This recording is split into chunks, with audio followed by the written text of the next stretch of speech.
Good morning, true crime friends. How y'all doing this morning? Are you exhausted? Do you have an excitement hangover? Oh my goodness. Yesterday was positively the Super Bowl of true crime. I'm talking everything. It had everything in this case. We are talking Murdaugh. We are talking not last year. Remember when Alex Murdaugh finally went on trial for the unfortunate unaliving of his wife and son, and then he was found guilty, and we were like, oh my goodness, after 6 whole weeks of a crazy trial, finally, justice was served. Hooray! But wait, there's more. After the case, Alex's team, who will stop at nothing, we know them to be ruthless, was like, wait.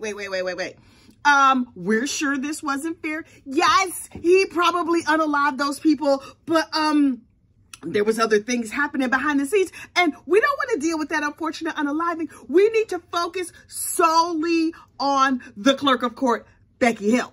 And Becky is trash, and Becky said and did wrong things. Becky once brought me decaf when I needed fully caffeinated. Clearly, she's a terrible person. They had a whole list of complaints about Becky. And so yesterday, there was a hearing down there in South Carolina. You know, I have no idea which county, and if I say the wrong county, my South Carolinian brothers and sisters are going to be like, that was blah, blah, blah county and not blah, blah, blah county. South Carolina, I see y'all. I hear you when you correct me on the counties. You know, this is what you really need to know from the bottom of my heart. I don't care. I don't.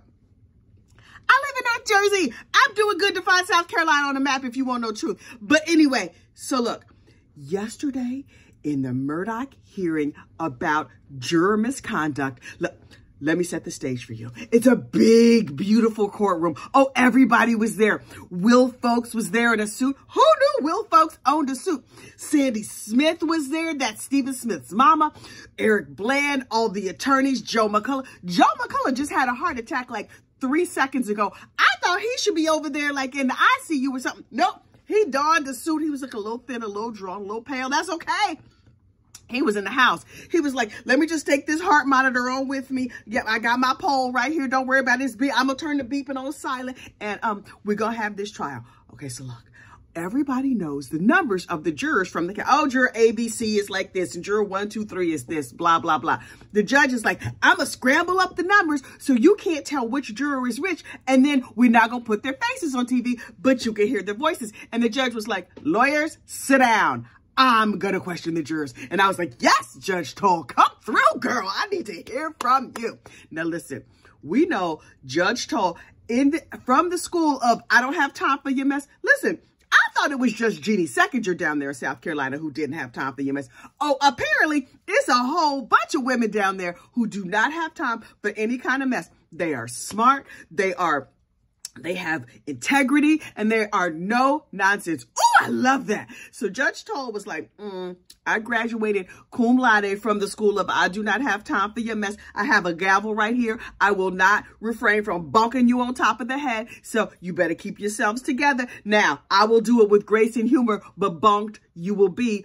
Govern yourselves accordingly. She was like, okay, everybody's ready, set, go, bring me the first juror. And then Dick Harpootlian pops up out of his chair. How is he this old and this spry? Dick sits down. He was like, Your Honor, before you call the first juror, I need to make a point. And I was like, come on, Porky Pig, what you got to say now? He was like, the first juror, Juror Z, Eric Bland called that juror a liar, and Eric is sitting too close to her chair, so I think you should move Eric's. The judge was like, I told you about the gavel, right? I told you about the gavel because you this close to getting bunked. Also, Eric moved from there to there. Eric was like, okay, no problem. So Eric moved over. So here they bring out Juror Z. And me, in all my foolishness, I thought I knew what was going to happen. Oh, I thought I knew. Oh, boy, was I wrong. So Juror Z comes out and she's like, hi. And I was like, okay, let's see. They's like, were you at the trial? And then listen, I don't remember all the questions. I'm just summarizing for you because obviously you weren't there. I wasn't there, but I watched the whole thing breathlessly. So she was like, hey, Juror Z, girl, how you doing? Juror Z was like, hey, girl, hey. And the judge was like, did you go to the trial? Did you sit on the jury? Did you render a verdict? And Juror Z was like, yes, I was at the trial and I rendered a verdict. It's like, was that your true and accurate verdict that your judge read? Yes, it was. Did you look at all the evidence and you came to your decision? Yes, I looked at all the evidence and I came to my decision. He's like, by the way, did you know this girl, Becky? She was down there at the court. Did you know her? She was like, I knew Becky. Did Becky say anything to you? Yes, Becky said things to me. I was like, child, a hush over Jerusalem. Everybody was holding their breath. Like, what did Becky say? Did Becky ask you what kind of coffee you like? Because you know that one time she gave decaf instead of caffeinated. So we need to check and make sure everything's okay.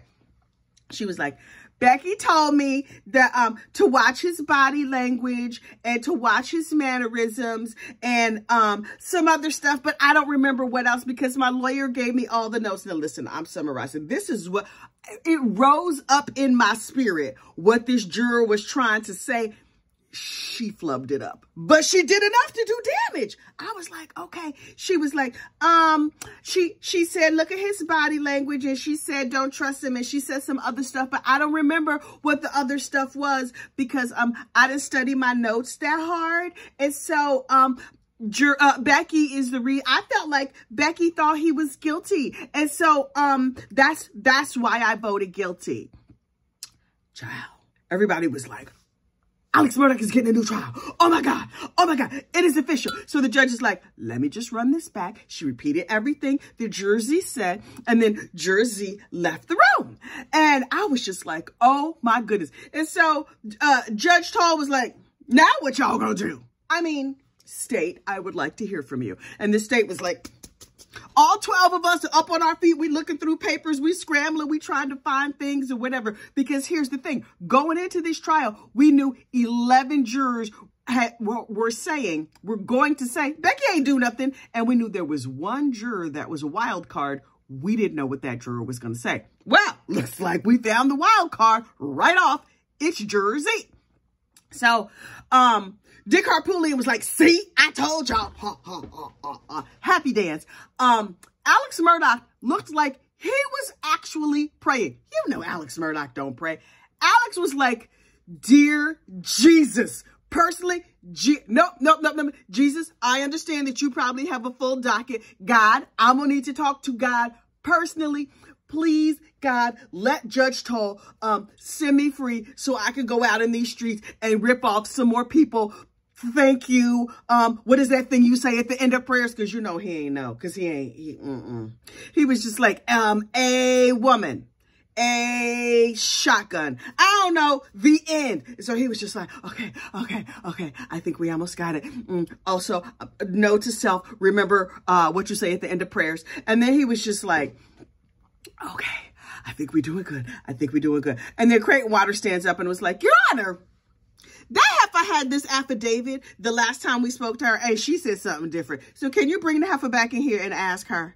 And the judge was like, okay, bring Juror Z with the thick head. She, bless her heart, I get the feeling she's not that smart. Also, I wonder if she had this verdict and then later she was like, maybe he didn't do it. Maybe I'm not sure. I'm unclear. So they brought her back out and she was like, yes, Your Honor. And they were like, okay, before when you made your statement, you said in your statement that the jury is the reason that you voted the way you did. Now you're saying Becky made you vote the way you did. Which one is it? She was like, the jury. And then Your Honor was like, okay, thank you. You could go have the seat. And so they went on to the back room. Child, the bustling in the audience. I was watching this on Emily D. Baker's live stream. All of the rustling. Emily fell out of her chair. I was like, oh, damn, Alex is getting a new trial. Oh, my pressure was up. I started hot flashing. I was like, oh, Jesus, actual Jesus, not Tina Turner, not any of our other replacement deities. Betty White could not help us in this situation. Not Liza Minnelli, not even Leslie Jordan. None of our regular deities could help us. We were going to need actual Jesus. But wait, there's more. So the bailiff comes in and says something to the judge, and the judge is like, okay, friends, we have a little problem.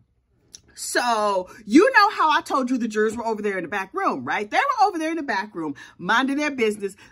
Little problem. the bailiff forgot to take their cell phones. And so the jurors were in the back room watching these proceedings on their cell phones. Not all of them, but some of them. And so they know what just happened. Ciao. So I was like, oh, shoot. And then everybody was like, you know, buzzing. Emily D. Baker, again, passed right out on live stream. I mean, not literally, passed out. She was like, why didn't they take their phones? And I was just like, right, why didn't they take their phones? South Carolina, are y'all not used to big trials? I'm unclear as to what's happening in South Carolina. Although, if I think of this just in terms of entertainment, I love it so much. Now, if I think of it in terms of like the judicial system in people's lives, it's terrible and it's heartbreaking. But I live in New Jersey. And I'm just a regular gossiping lady sitting up here with a cup of coffee in the morning talking to y'all about true crime. So I was like, ooh, this is quite delightful. What's going to happen next? Hang on. So,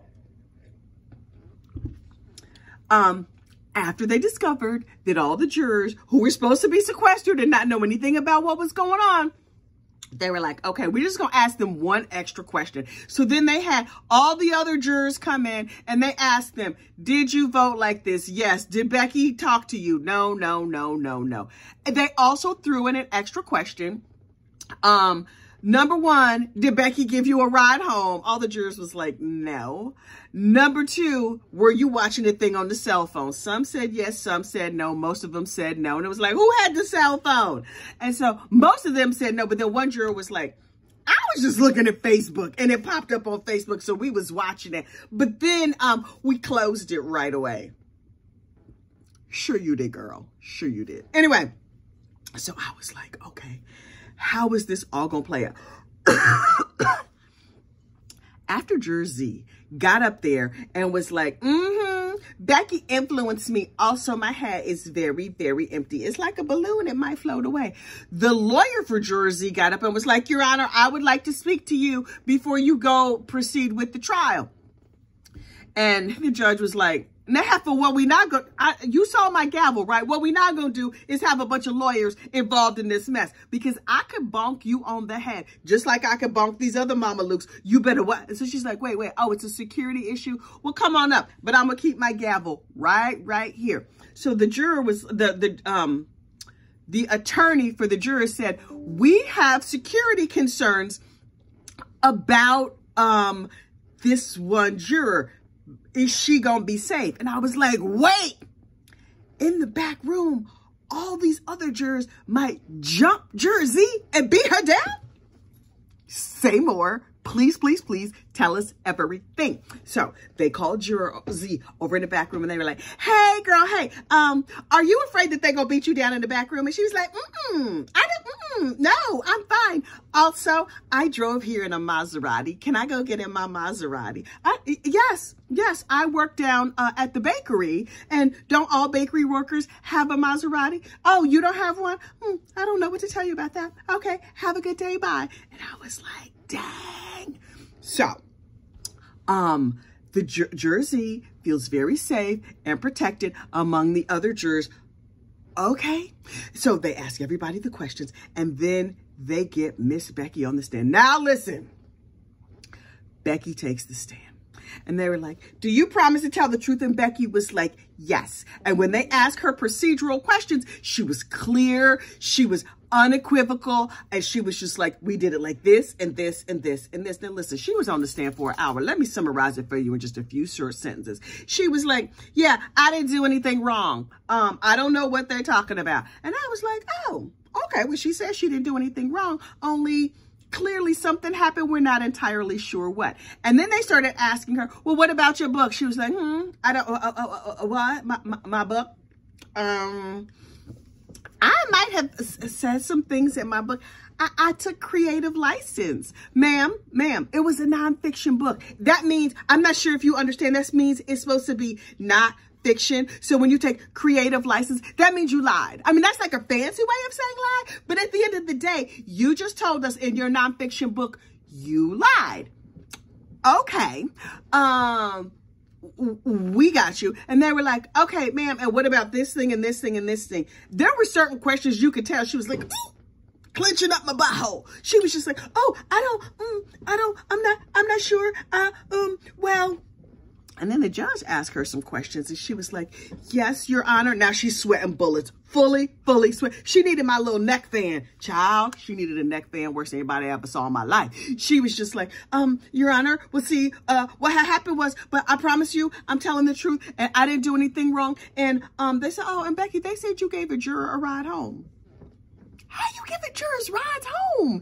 This is okay.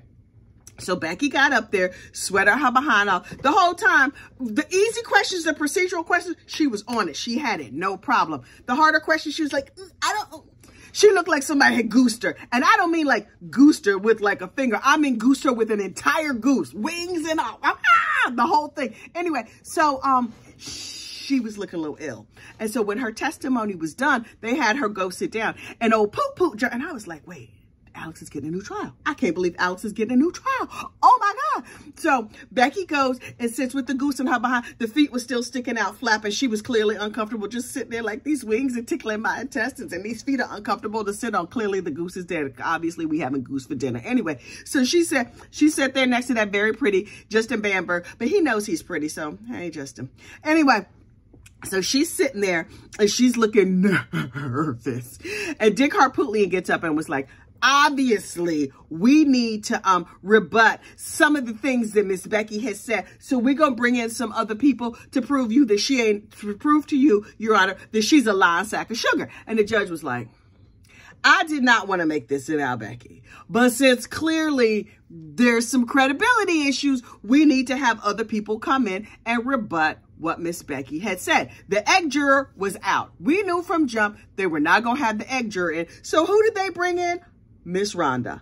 Miss Rhonda was the valedictorian of I don't have time for your mess university. Miss Rhonda got up and she's like, hey, how y'all doing? I am from Barnwell County. I think that's how you say it. I don't know. And please do not correct me if I'm incorrect because I don't care. She was like, I'm from Barnwell County and I have been a clerk of court for 16 years. In fact, P.S. Becky been a clerk of court at the time of this trial for like 35 seconds. She was just elected in 2000. This case took place in 2002. And this is like the trial of the century, whatever. So they got Miss Rhonda up there. And Miss Rhonda was like, I know the rules. I'm in charge of all the clerks of court for all of South Carolina or for all of this region or whatever. She the president of the clerks of court. So she knows things. And so Becky had said to her, Rhonda girl, it's a big case and I might mess it up. So can you come and help? Miss Rhonda was like, when I have time, because I have to take care of my own court. You need to take care of your house. I'm going to take care of mine. Once my house is good and taken care of, then I can deal with you. So I'm going to deal with my stuff, but then I'm going to come in and help you when I can. Okay, cool. Rhonda run a tight ship. Rhonda might have her own out. She might not have a gavel to bonk people on the head. She got a steno pad or something because Rhonda does not mess around. Rhonda was like, okay, I went in there and Becky did say that if there was a guilty verdict, it would be good for book sales. And so I was like, oh, did she now? Rhonda said, yeah, we would talk about the case, you know, over in the back room or whatever, like you talk at work, right? This was clearly just like office chatter, not in front of the jurors. Yes, Becky said, I'm going to make a lot of money. A guilty verdict is good for book sales. And then she said, girl, you need to retire. I need a lake house.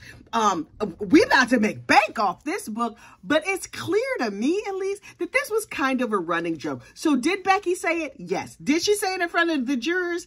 I don't think so. But I don't know because, you know, Becky ain't got no credibility. Rhonda was like, I told Becky the way things should be run. And Becky just kept making mistakes. But I was in there and I was holding it down. Here's the part that I had not realized. Becky got sick during the course of the trial. Now, look, I'm not a medical professional, so I really do not have to observe HIPAA. I heard that she had COVID, but I don't know. That's a rumor because, you know, that's what you hear for the gossip, the rumors, and the innuendo of the situation. So Becky got COVID and Rhonda ran most of the trial. Becky was there for just a little piece of time.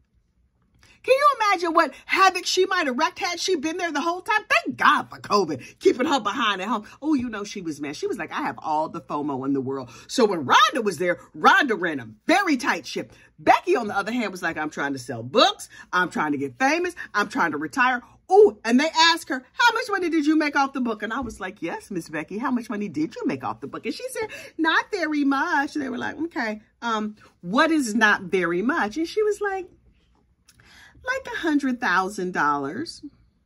Really, girl? Okay. First of all, not a lot. Is that gross or net? I kind of need to know, but they didn't get into it. I know that Becky and her co-author each put up like $15,000. I don't know what their other expenses were. For 6 weeks of trial or whatever, that's a nice little take home. And she's not going to have to take that money back. Now, listen, she got to spend a lot of that in lawyer's fees. But something tells me that the property down there in the low country is maybe not that expensive. So she could probably get herself like a nice little house or whatever in a nice neighborhood off that money she made off that book. Okay, girl, I am not mad at it. But what you should probably not do is like break the law and stuff to get money, because then how are you different than Mr. Alex Murdaugh? So look, at the end of the day, this is how it all wrapped up. Judge Toal was like, everybody was like, okay, she's collected all the information. At this point, Alex Murdaugh is sitting at his table, sweating bullets, fully speaking in tongues, talking to Jesus, God, Betty White, all of the major and minor deities. Like, please, please just let me get a new trial. Although we all know he's going to be found guilty again. But okay, whatever. He was living in hope for that minute. Judge Toal was like, if you could give me 2 to 3 seconds, I have to go pee. And then I'm going to be back with my verdict. Everybody was like, wait, what now? She's not going to take 3 months to think about it and figure it out. She going to tell us today. And she was like, yeah, because listen, I got a cribbage game going on. He needs to get back to a beef sticks crap game. And so we going to make quick work of this mess. So she came back and she was like, look, thank you so much, everybody, for your hard work. I did read the entire transcript of the entire 6-week trial, and I believe that the jury got it correct, because clearly he's guilty. Not just a little bit guilty. Guilty.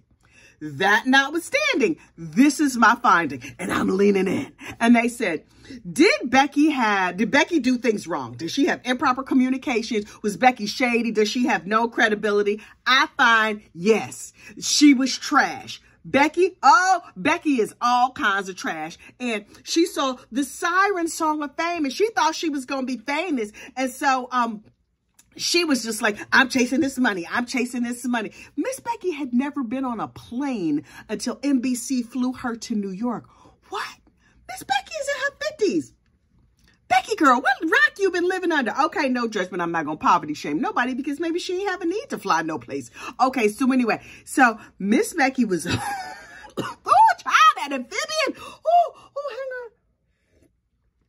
Was that Paul Murdaugh causing me to choke? Okay, anyway. So she was like, I find that Becky was trash. I was like, okay.